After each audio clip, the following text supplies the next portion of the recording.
है दोस्तों, गौतम बुद्ध की इस कहानी के जरिए आप जानोगे कि सफल होने के लिए किसी व्यक्ति का सिर्फ मेहनती होना काफ़ी नहीं होता, बल्कि एक व्यक्ति में और भी कई ऐसे गुण होना जरूरी है जिनकी मदद से वे खुद को सफल बना सकता है। इस जीवन में हम सभी किसी न किसी काम में सफलता पाना चाहते हैं, लेकिन कई बार बहुत मेहनत करने के बाद भी हमें सफलता नहीं मिल पाती है। ऐसा हम सभी के साथ होता है। कई बार हम असफल होने की वजह से काम को अधूरा छोड़ देते हैं और कई बार हम असफल होने के डर से किसी काम को शुरू ही नहीं कर पाते। आज गौतम बुद्ध की इस प्रेरणादायक कहानी के जरिए आप जानोगे कि सफलता पाने के लिए एक व्यक्ति के अंदर क्या गुण होने चाहिए। एक बार की बात है, गौतम बुद्ध अपने कुछ शिष्यों को साथ लेकर प्रवचन देने के लिए एक राज्य से दूसरे राज्य की तरफ जा रहे थे। सफ़र बहुत ही लंबा था, तो वे अपने साथ पहले ही खाने पीने की सभी चीज़ें लेकर चले। सफ़र के दौरान उनको एक गांव मिला जो कि पूरी तरह से खाली था। चारों तरफ सिर्फ झोपड़ियाँ और सूखे खेत थे।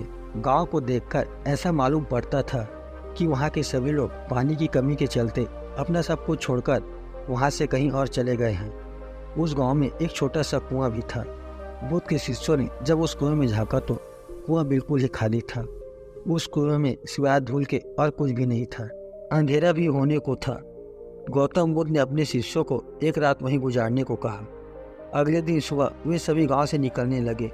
वे लोग जैसे ही गांव से थोड़ा बाहर निकले तो उन्होंने देखा कि एक जगह पर बहुत सारे छोटे बड़े गड्ढे खुदे हुए थे।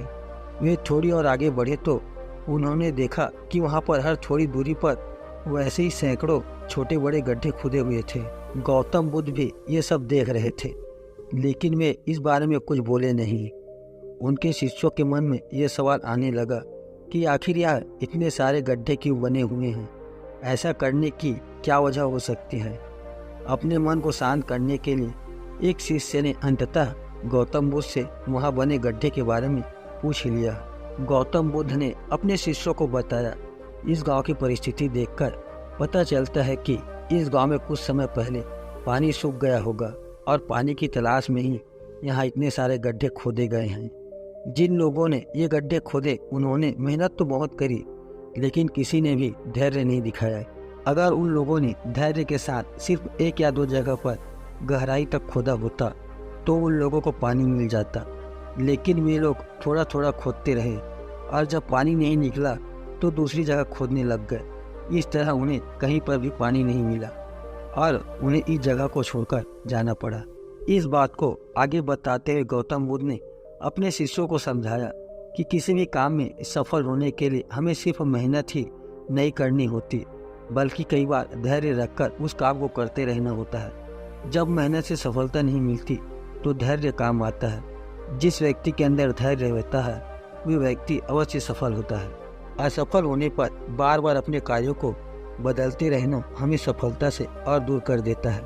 इसलिए किसी काम में अगर आप बहुत मेहनत करते हैं लेकिन सफल नहीं हो पाते तो थोड़ा धैर्य रखें। अगर आपका काम और लक्ष्य सही होगा तो सफलता जरूर मिलेगी। तो दोस्तों, इस कहानी को सुनकर आप ये बात जान गए होंगे कि सफल होने के लिए हमारे अंदर धैर्य होना कितना जरूरी है।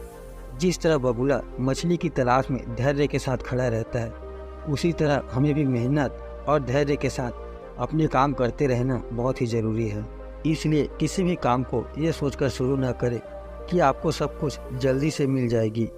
धैर्यपूर्वक मेहनत करते रहे, सफलता आपको ज़रूर मिलेगी।